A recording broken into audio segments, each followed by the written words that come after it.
सत श्री अकाल जी। पंजाबी खबरों के इस बुलेटिन में तुहाडा स्वागत है। मैं हरप्रीत सिंह गिल। एक नज़र मारते हैं हुण तक दी खास सुर्खियां ते।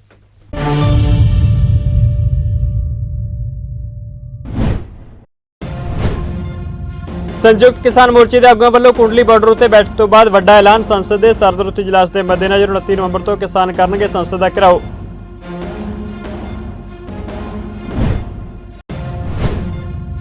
किसान आगू राकेश टिकैत ने दिता वड्डा बयान। कहा 22 नवंबर को लखनऊ में किसान महापंचायत होगी।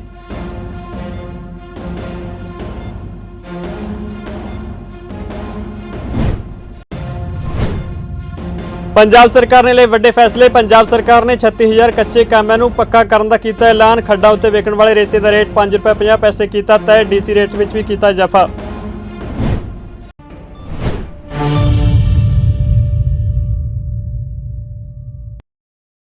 ਤੇ ਹੁਣ ਖਬਰਾਂ ਵਿਸਤਾਰ ਨਾਲ। ਦਿੱਲੀ ਦੀਆਂ ਬਰੂਹਾਂ ਉੱਤੇ ਬੈਠੇ ਕਿਸਾਨਾਂ ਨੇ ਵੱਡਾ ਐਲਾਨ ਕਰ ਦਿੱਤਾ ਹੈ। ਸੰਯੁਕਤ ਕਿਸਾਨ ਮੋਰਚੇ ਦੇ ਆਗੂਆਂ ਦੀ ਅੱਜ ਹੋਈ ਅਹਿਮ ਬੈਠਕ ਵਿੱਚ ਕਿਹਾ ਗਿਆ ਕਿ ਕਿਸਾਨ ਸੰਸਦ ਦਾ ਘਿਰਾਓ ਕਰਨਗੇ। 29 ਨਵੰਬਰ ਤੋਂ ਦਿੱਲੀ ਵਿੱਚ ਸੰਸਦ ਦਾ ਸਰਦਰੁੱਤ ਇਜਲਾਸ ਸ਼ੁਰੂ ਹੋਵੇਗਾ। ਸੰਯੁਕਤ ਕਿਸਾਨ ਮੋਰਚਾ ਦੇ ਆਗੂਆਂ ਨੇ ਫੈਸਲਾ ਕੀਤਾ ਕਿ 29 ਨਵੰਬਰ ਤੋਂ ਸੰਸਦ ਦੇ ਸੈਸ਼ਨ ਦੀ ਸਮਾਪਤੀ ਤੱਕ 594 ਕਿਸਾਨ ਹਰ ਰੋਜ਼ ਸ਼ਾਂਤਮਈ ਅਤੇ ਪੂਰੇ ਅਨੁਸ਼ਾਸਨ ਨਾਲ ਟਰੈਕਟਰ ਟਰਾਲੀਆਂ ਵਿੱਚ ਸੰਸਦ ਦੇ ਬਾਹਰ ਰੋਸ ਪ੍ਰਦਰਸ਼ਨ ਕਰਨ ਜਾਣਗੇ ਤਾਂ ਜੋ ਇਸ ਅੜੀ ਵੱਲ ਅਸੰਵੇਦਨਸ਼ੀਲ ਲੋਕ ਵਿਰੋਧੀ ਅਤੇ ਕਾਰਪੋਰੇਟ ਪੱਖੀ ਬੀਜੇਪੀ ਦੀ ਕੇਂਦਰ ਸਰਕਾਰ ਉੱਤੇ ਦਬਾਅ ਬਣਾਇਆ ਜਾ ਸਕੇ। खेती कानूनों खिलाफ किसानों का अंदोलन लगातार जारी है। इसके चलते हुण उत्तर प्रदेश विधानसभा चोणां होण जा रही ने, जिस उत्ते किसान लीडर राकेश टिकैत ने वड्डा ऐलान किया है। संयुक्त किसान मोर्चा वालों 22 नवंबर को उत्तर प्रदेश की राजधानी लखनऊ में किसान महापंचायत की जाएगी। भारतीय किसान यूनियन के आगू राकेश टिकैत ने ऐलान किया है। इस दे नाल ही राकेश टिकैत ने ट्वीट भी किया तो कहा कि संयुक्त किसान मोर्चे की यह महापंचायत किसान विरोधी सरकार और 3 काले कानूनों खिलाफ ताबूत में आखिरी किल साबित होगी। संसद का सरदरुत सैशन आने वाली 29 नवंबर तो 23 दिसंबर तक कोरोना प्रोटोकॉल नाल होगा। कोरोना महामारी कारण पिछले साल संसद का सरदरुत सैशन नहीं हो सकिया सी, पर इस बार इसका आयोजन कोरोना प्रोटोकॉल के अधीन किया जाएगा। इस दौरान दोहां सदनों दी करीब 20 बैठकां होणगियां। सूत्रों मुताबिक रक्षा मंत्री राजनाथ सिंह की प्रधानगी वाली राजनीतिक मामलों की मंत्रिमंडल की कमेटी ने सरदरुत इजलास सैशन 29 नवंबर तो 23 दिसंबर तक बुलाने की सिफारिश की है। 5 सूबे की विधानसभा चोणों तो पहला होने वाले सैशन के हंगामेदार होने की संभावना जताई जा रही है। पंजाब के मुख्य मंत्री चरणजीत सिंह चन्नी ने अहम ऐलान किए हैं। चंडीगढ़ में प्रेस कॉन्फ्रेंस दौरान उन्होंने कहा कि सरकार वालों 36,000 मुलाजमां नूं पक्का करने का फैसला किया गया। इस तो इलावा घट्टो घट्ट उजरत वधाउण का फैसला किया गया। डीसी रेट वधा के 415 रुपए कर दिए गए हैं। यह इजाफा मार्च 2020 तो मन्निया जाएगा। इस दे नाल ही चन्नी ने कहा कि हर दरिया तो रेते का रेट ₹5.50 होगा। उन्हें कहा कि कोई भी किसान अपने खेत विचों 3 फुट तक मिट्टी चुकवा सकता है। कोई रॉयल्टी नहीं देनी पवेगी। इट भट्ठे नूं माइनिंग नीति तो बाहर करने का भी फैसला किया गया।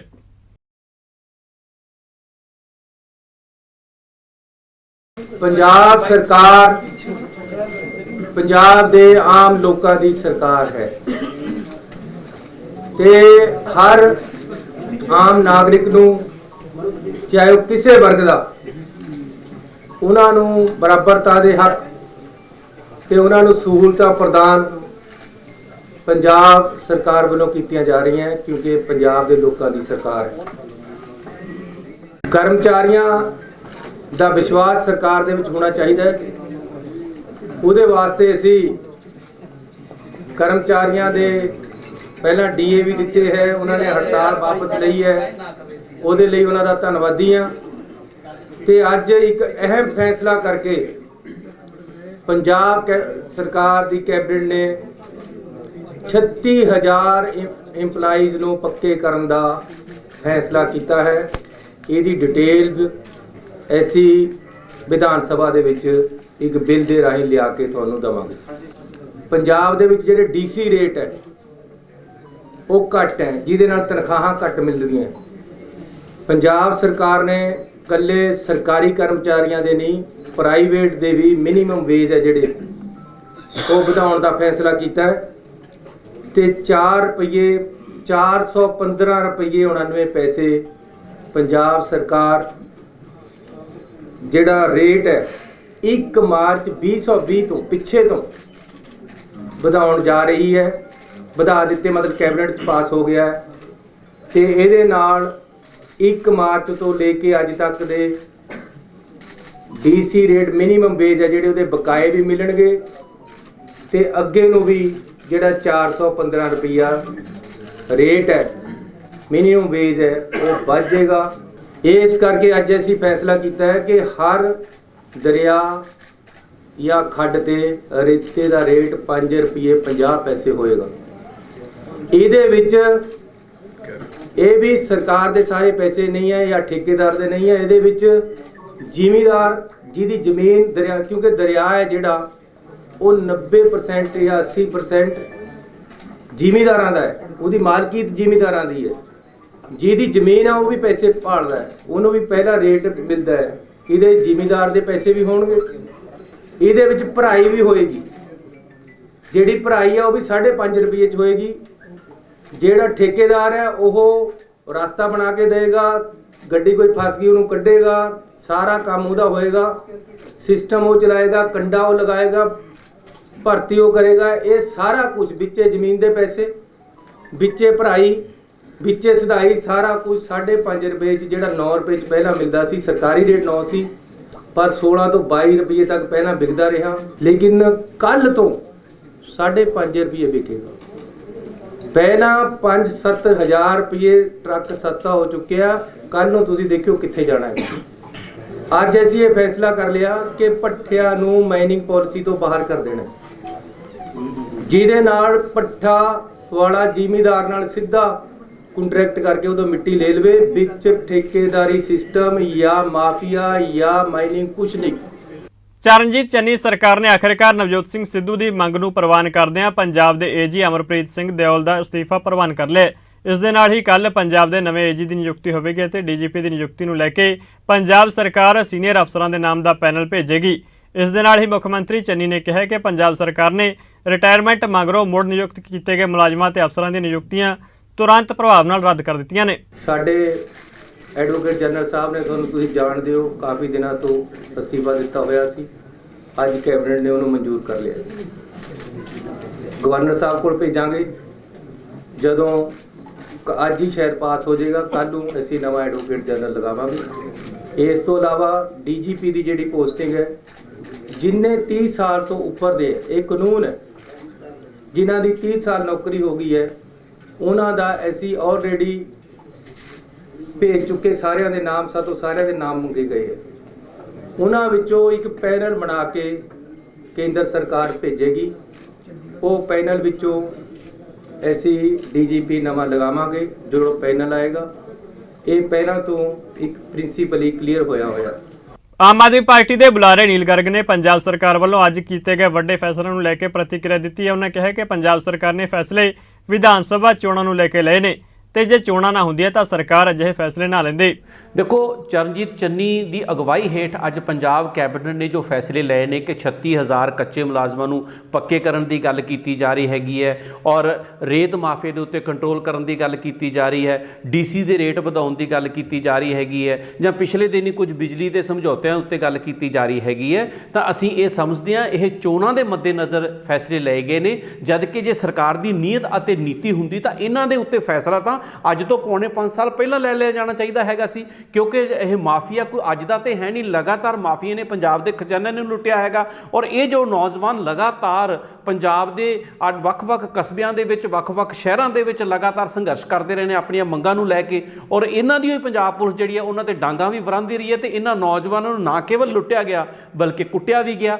ਔਰ ਅੱਜ ਵੀ ਸਾਨੂੰ ਯਾਦ ਹੈ ਕਿ 2017 ਦੇ ਇਲੈਕਸ਼ਨ ਤੋਂ ਪਹਿਲਾਂ ਕਿਸ ਤਰੀਕੇ ਨਾਲ ਕਾਂਗਰਸ ਦੇ ਵੱਡੇ ਲੀਡਰ ਇਹਨਾਂ ਦੀਆਂ ਰੈਲੀਆਂ ਦੇ ਵਿੱਚ ਜਾ ਕੇ ਇਹ ਐਲਾਨ ਕਰਦੇ ਹੁੰਦੇ ਕਿ ਸਾਡੀ ਸਰਕਾਰ ਆਉਂਦੇ ਹੀ ਅਸੀਂ ਇਹਨਾਂ ਨੂੰ ਪੱਕਾ ਕਰਾਂਗੇ। ਫਿਰ ਪੌਣੇ 5 ਸਾਲ ਕਿਉਂ ਲੱਗ ਗਏ? ਇਸ ਕਰਕੇ ਸਾਨੂੰ ਇਹਨਾਂ ਦੀ ਨੀਅਤ ਅਤੇ ਨੀਤੀ ਦੇ ਉੱਤੇ ਸ਼ੱਕ ਹੈਗਾ। ਜੇ ਅੱਜ ਵੀ ਚੋਣਾਂ ਨੇੜੇ ਨਾ ਹੁੰਦੀਆਂ ਤੇ ਸ਼ਾਇਦ ਅੱਜ ਵੀ ਇਹ ਫੈਸਲਾ ਨਾ ਲੈਂਦੇ। ਪੰਜਾਬ ਕਾਂਗਰਸ ਪ੍ਰਧਾਨ ਨਵਜੋਤ ਸਿੰਘ ਸਿੱਧੂ ਕਰਤਾਰਪੁਰ ਸਾਹਿਬ ਦੇ ਲਾਂਘਾ ਖੁੱਲ੍ਹਣ ਦੇ 2 ਸਾਲ ਮੁਕੰਮਲ ਹੋ ਜਾਣ ਮੌਕੇ ਡੇਰਾ ਬਾਬਾ ਨਾਨਕ ਦੇ ਨਾਲ ਲੱਗਦੀ ਭਾਰਤ ਪਾਕਿਸਤਾਨ ਕੌਮਾਂਤਰੀ ਸਰਹੱਦ ਉੱਤੇ ਬਣੇ ਆਰਜੀ ਦਰਸ਼ਨ ਸਥਾਨ ਉੱਤੇ ਪਹੁੰਚੇ।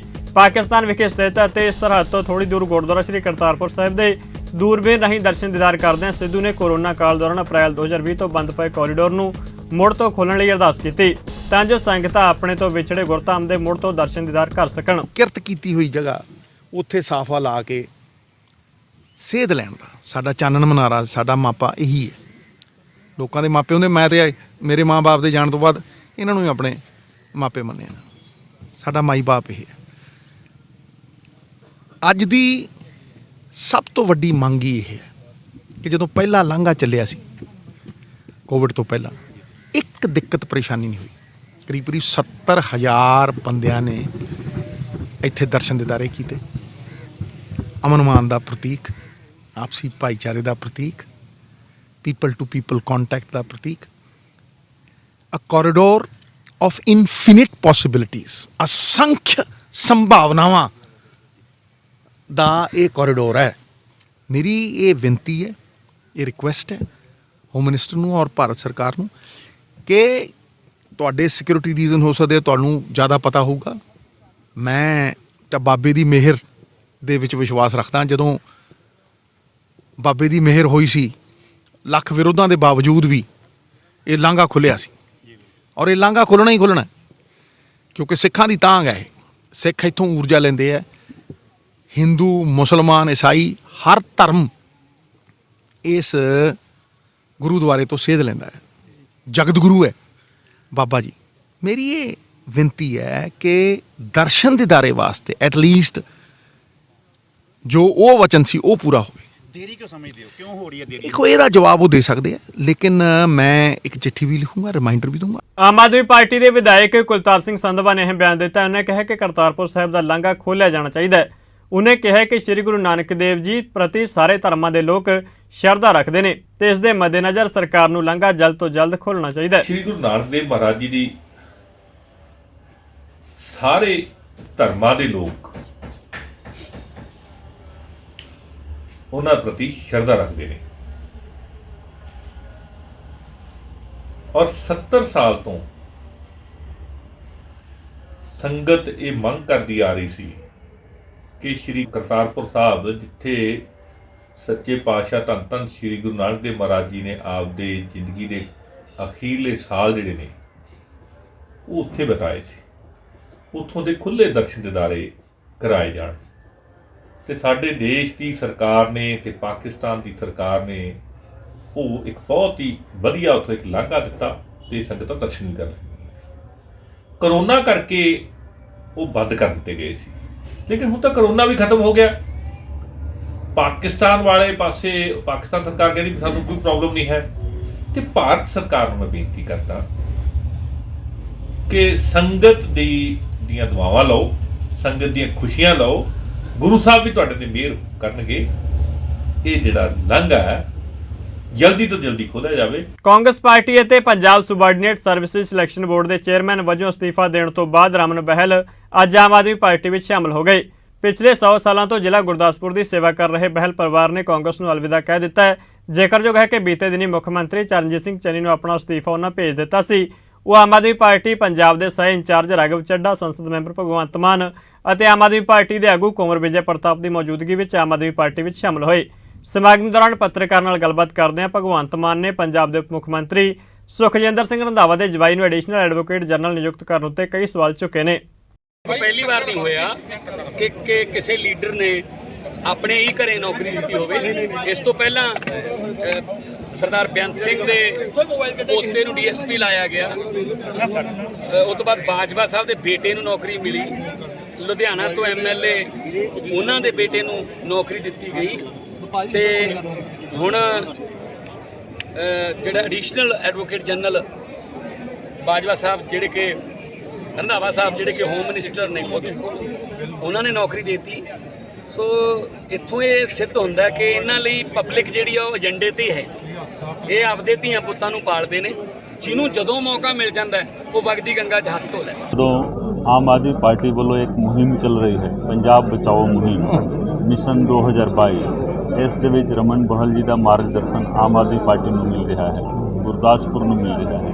ਅਸੀਂ ਦਿਲੋਂ ਸਵਾਗਤ ਕੀਤਾ ਰਮਨ ਬਹਲ ਜੀ ਨੇ ਜੋ ਆਮ ਆਦਮੀ ਪਾਰਟੀ ਜੁਆਇਨ ਕੀਤੀ। ਆਮ ਆਦਮੀ ਪਾਰਟੀ ਦਾ ਜੋ ਕੁੰਬਾ ਹੈ ਉਹ ਬਹੁਤ ਹੀ ਮਜ਼ਬੂਤ ਹੋਇਆ ਹੈ। ਸਾਡਾ ਮਕਸਦ ਹੈ ਕਿ ਪੰਜਾਬ ਨੂੰ ਤੇ ਵਿਸ਼ੇਸ਼ ਕਰ ਗੁਰਦਾਸਪੁਰ ਨੂੰ ਅੱਗੇ ਲੈ ਕੇ ਜਾਣਾ। ਜੋ ਬੈਕਵਰਡ ਜ਼ਿਲ੍ਹਾ ਹੈ ਜੋ ਗੁਰਦਾਸਪੁਰ, ਇਸ ਨੂੰ ਪ੍ਰੋਗਰੈਸਿਵ ਜ਼ਿਲ੍ਹਾ ਬਣਾਉਣਾ। ਦਿੱਲੀ ਦੌਰੇ ਉੱਤੇ ਆਏ ਹਰਿਆਣਾ ਦੇ ਖੇਤੀ ਮੰਤਰੀ ਜੇਪੀ ਦਲਾਲ ਨੇ ਵੱਖ-ਵੱਖ ਕੇਂਦਰੀ ਮੰਤਰੀ ਨਾਲ ਮੁਲਾਕਾਤ ਕੀਤੀ। ਡੀਏਪੀ ਦੇ ਮੁੱਦੇ ਨੂੰ ਲੈ ਕੇ ਜੇਪੀ ਦਲਾਲ ਨੇ ਕੇਂਦਰੀ ਖਾਦ ਮੰਤਰੀ ਮਨਸੁਖ ਮੰਡਾਵੀਆ ਨਾਲ ਮੁਲਾਕਾਤ ਕੀਤੀ, ਜਿਸ ਦੌਰਾਨ ਉਹਨਾਂ ਕਿਹਾ ਕਿ ਛੁੱਟੀਆਂ ਹੋਣ ਕਾਰਨ ਸੂਬੇ ਵਿੱਚ ਕਿਸਾਨਾਂ ਨੂੰ ਡੀਏਪੀ ਸੰਬੰਧੀ ਕੋਈ ਦਿੱਕਤ ਆਈਆਂ ਸਨ, ਪਰ ਅਗਲੇ ਹਫ਼ਤੇ ਤੋਂ ਰੋਜ਼ਾਨਾ 1.5 ਤੋਂ 2 ਲੱਖ ਥੈਲੇ ਉਪਲਬਧ ਹੋਣਗੇ। ਉਹਨੇ ਕਿਹਾ ਕਿ ਕੇਂਦਰੀ ਮੰਤਰੀ ने भरोसा दिता है कि सप्लाई की कोई समस्या नहीं है। मैंने दिल्ली में 3 अलग अलग केंद्रीय मंत्रियों से मुलाकात की। प्रमुख रूप से उनमें हमारे जो उर्वरक और फर्टिलाइज़र खाद के जो मंत्री हैं मनसुख भाई मांडविया जी, उनसे मिलना हुआ और हरियाणा में खाद डीएपी की उपलब्धता के बारे में चर्चा की। और खुशी की बात यह है कि उन्होंने ये हमें जो वायदा किया है कि आने वाले सप्ताह में हर रोज़ हरियाणा को 1.5 से 2 लाख बोरियां डीएपी की मिलेंगी। कम से कम 3 रैक हर रोज़ आएंगे और पूरे सप्ताह में किसी भी तरह की खाद की कमी किसान को नहीं रहने देंगे। मेरी हरियाणा के किसान भाइयों से प्रार्थना है कि आप शांति बना के रखें। हर आदमी को, मैंने पहले भी बताया है कि हर खेत को ज़रूरत के मुताबिक खाद उपलब्ध करवाना हरियाणा सरकार की जिम्मेदारी है, वो हम पूरा करेंगे। इतना ही हो सकता है कि एक दिन आगे पीछे हो जाए, आपको चिंता करने की कोई ज़रूरत नहीं है।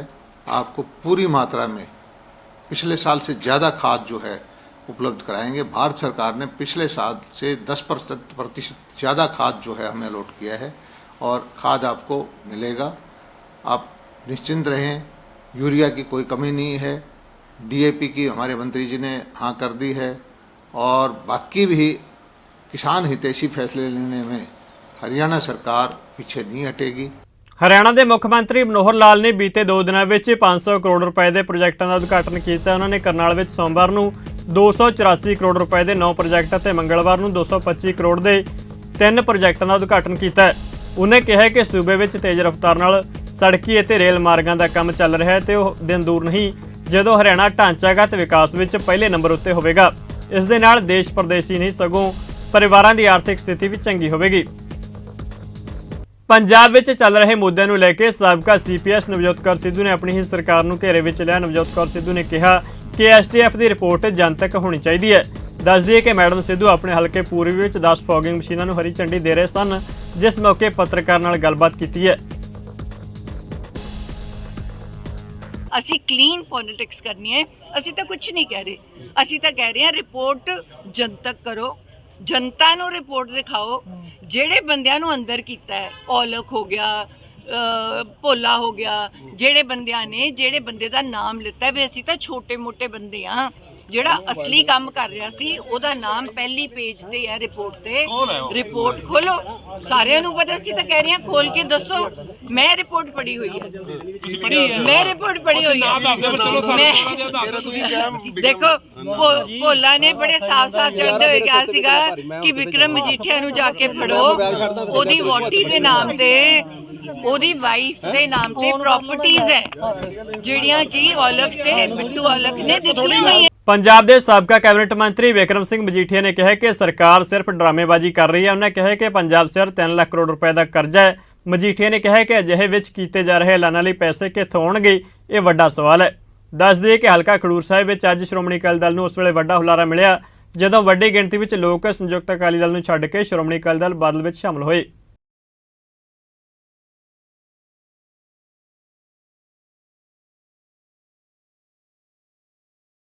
बिजली बोर्ड का कल्ले का ही जे मैं थोनू दस दियां, अज 16 तो 18 हज़ार करोड़ रुपया बन गया। 1 महीने का बिल कहते घट आना, मगर वो पैसे किने देने अगली सरकार ने? इन्होंने तो वह भी नहीं दे के जाने। जेडे DA ते उन्हां दे मुद्दे ने, DA दे मुद्दे जां पेंशन दे मुद्दे, मुलाजमां दे जां कच्चे नूं पक्के करन दी गल, ओहदा कोई जिक्र नहीं। 5-7 हज़ार करोड़ मुलाजमां दा रोकी बैठे, खाई बैठे आ। यह जे किन्ने SC स्कॉलरशिप, यह जे कई चीज़ां ने जिहदा कोई जिक्र ही तक कोई नहीं। अज दी डेट 'च 3 लाख करोड़, तुसीं एक गल वेखो, दूजी पिक्चर वेखो, 3 लाख करोड़ का करजा हो चलिया, लगभग 2,80,000 तो 3 लाख हो जाना। ते जद 3 लाख करोड़ देनदारी होवे, तुसीं नवें ऐलान मैं कहना लाख करोड़ दे कर दो, पैसे आने कित्थों है? ਜਿਹੜੀ लॉलीपॉप का गल हो रही है, ਇਹ ਹੋਰ ਕੁਛ ਨਹੀਂ ਸਿਵਾਏ ਆਪਦੀ ਚੀਫ ਮਿਨਿਸਟਰੀ ਤੇ ਆਪਦੀਆਂ ਲੋਕਾਂ ਨੂੰ ਝੂਠ ਬੋਲ ਕੇ ਵੋਟਾਂ ਜਿਵੇਂ ਪੱਕੀਆਂ ਕਰਨ ਦੀ ਰਾਜਨੀਤੀ ਚੱਲ ਰਹੀ ਹੈ, ਜਿਹਦਾ result zero result. Distance education ਵਿਭਾਗ ਪੰਜਾਬੀ ਯੂਨੀਵਰਸਿਟੀ ਪਟਿਆਲਾ ਅਤੇ ਸਰਬੱਤ ਦਾ ਭਲਾ ਚੈਰੀਟੇਬਲ ਟਰੱਸਟ ਵੱਲੋਂ ਗੁਰੂ ਨਾਨਕ ਯੂਨੀਵਰਸਿਟੀ ਅੰਮ੍ਰਿਤਸਰ ਦੇ ਡੀਨ ਫੈਕਲਟੀ ਅਤੇ ਪ੍ਰੋਫੈਸਰ ਡਾਕਟਰ ਸਰਬਜਿੰਦਰ ਸਿੰਘ ਦੁਆਰਾ ਰਚਿਤ ਪੁਸਤਕ ਬੇਗਾਨੀਆਂ ਜੂਹਾਂ ਦਾਸਤਾਨੇ ਉਬਰਾਏ ਰਿਲੀਜ਼ ਕੀਤੀ ਗਈ।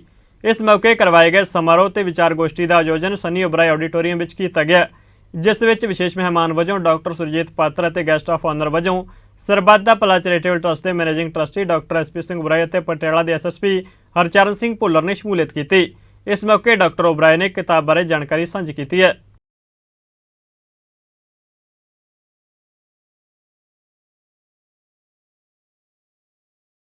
ਡਾਕਟਰ ਸਰਬਜਿੰਦਰ ਸਿੰਘ ਜੀ ਨੇ ਇਹਨਾਂ ਨੇ ਜੀਵਨੀ ਤੇ ਬੁੱਕਸ ਲਿਖਣੀ ਸ਼ੁਰੂ ਕੀਤੀਆਂ ਨੇ। ਇਹ ਟੋਟਲ 10 ਬੁੱਕ ਲਿਖੀਆਂ ਜਾਣੀਆਂ ਨੇ, ਜਿਨ੍ਹਾਂ 'ਚੋਂ ਸਭ ਤੋਂ ਪਹਿਲੀ ਬੁੱਕ ਜਿਹੜੀ ਸੀ ਦਿਜੇ ਬੁੱਧ ਵਿਵੇਕਾ ਉਹ ਰਿਲੀਜ਼ ਹੋਈ ਸੀ। ਸੈਕੰਡ ਬੁੱਕ ਜਿਹੜੀ ਸੀ ਉਹ ਵੀ ਫਿਰ ਅੱਜ ਤੀਸਰੀ ਬੁੱਕ ਜਿਹੜੀ ਹੈ, ਪਹਿਲਾਂ ਰੂਹਾਂ ਦਾ ਰੋਦਨ ਹੋਈ ਸੀ, ਅੱਜ ਬੇਗਾਨੀਆਂ ਜੂਹਾਂ, ਇਹ ਜਿਹੜੀ ਬੁੱਕ ਹੈਗੀ ਇੱਥੇ ਅੱਜ ਰਿਲੀਜ਼ ਕੀਤੀ ਗਈ ਹੈ।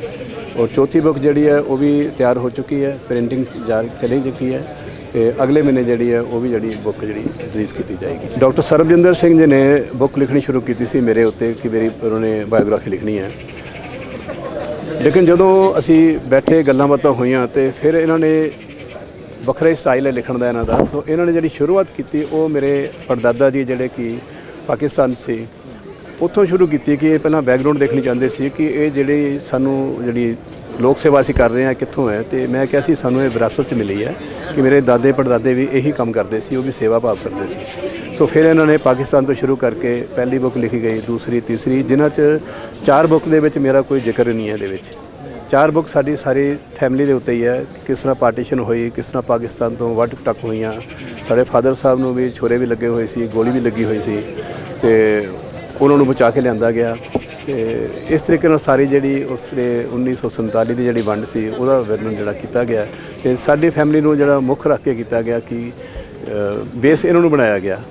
ਤੇ ਵੈਸੇ ਬੁੱਕਾਂ ਸਾਰੀਆਂ ਵਿੱਚ ਇਹੀ ਦਰਸਾਇਆ ਗਿਆ ਕਿ ਕੀ ਭਾਣੇ ਵਰਤੇ ਸੀ ਉਦੋਂ। ਹੁਣ ਜਿਹੜੀ ਅਗਲੀ 5ਵੀਂ ਬੁੱਕ ਜਿਹੜੀ ਆ ਰਹੀ ਹੈ ਉਹਦੇ ਵਿੱਚ ਜਿਹੜੀ ਆ ਉਹ ਮੇਰੇ ਤੋਂ ਸ਼ੁਰੂ ਹੋਏਗਾ।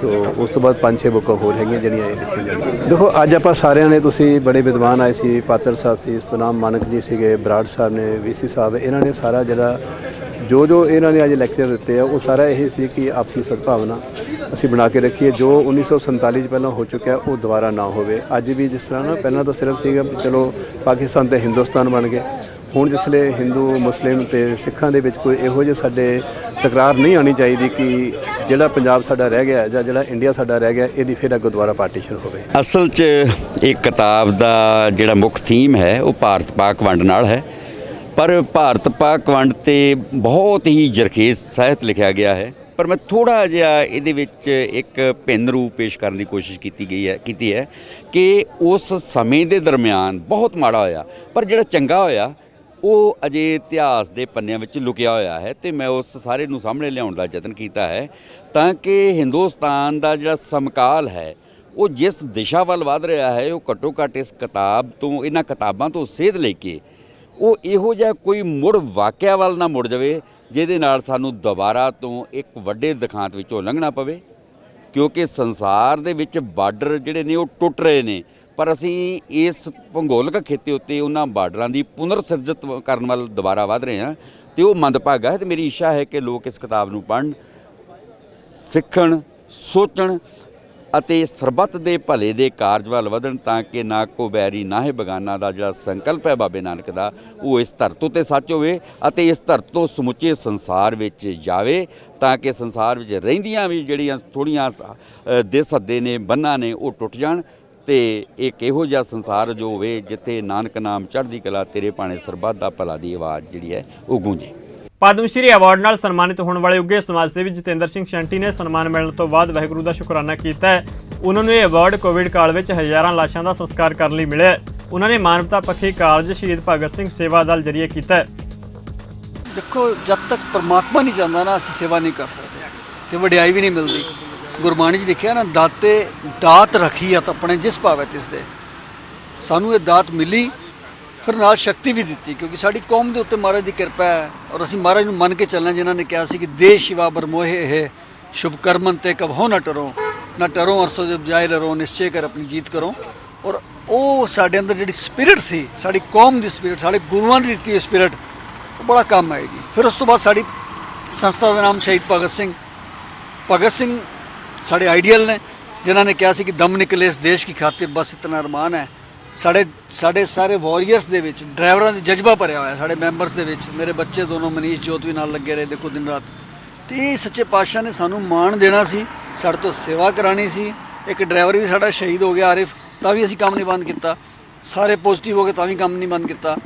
ਤੇ ਅਸੀਂ ਕੁਝ ਨਹੀਂ ਕੀਤਾ, ਕਰਾਇਆ ਉਹਨੇ ਹੀ ਹੈ। ਕਰੇ ਕਰਾਵੇ ਆਪੇ ਆਪ ਮਾਨਸ ਕੇ ਕਿਛ ਨਾ ਹੀ ਆਤ, ਉਹਨਾਂ ਨੇ ਕਰਾਇਆ ਜੀ। ਦਿੱਤਾ ਗਿਆ ਅਵਾਰਡ ਸ਼ੰਟੀ ਨੂੰ ਨਹੀਂ ਮਿਲਿਆ, ਇਹ ਮੇਰੀ ਟੀਮ ਨੂੰ ਮਿਲਿਆ, ਸ਼ਹੀਦ ਭਗਤ ਸਿੰਘ ਸੇਵਾ ਦਲ ਨੂੰ ਮਿਲਿਆ, ਸਾਡੇ ਡਰਾਈਵਰਸ ਨੂੰ ਮਿਲਿਆ, ਸਾਡੇ ਵਾਰੀਅਰਸ ਨੂੰ ਮਿਲਿਆ। ਪੰਜਾਬੀ ਖਬਰਾਂ ਦੇ ਇਸ ਬੁਲੇਟਿਨ ਵਿੱਚ ਫਿਲਹਾਲ ਇੰਨਾ ਹੀ। ਜਾਂਦੇ ਨਜ਼ਰ ਮਾਰਦੇ ਹਾਂ ਮੌਸਮ ਦੇ ਹਾਲ ਉੱਤੇ। ਤੁਸੀਂ ਬਣੇ ਰਹੋ ਚੜ੍ਹਦੀ ਕਲਾ ਟਾਈਮ ਟੀਵੀ ਦੇ ਨਾਲ। ਧੰਨਵਾਦ।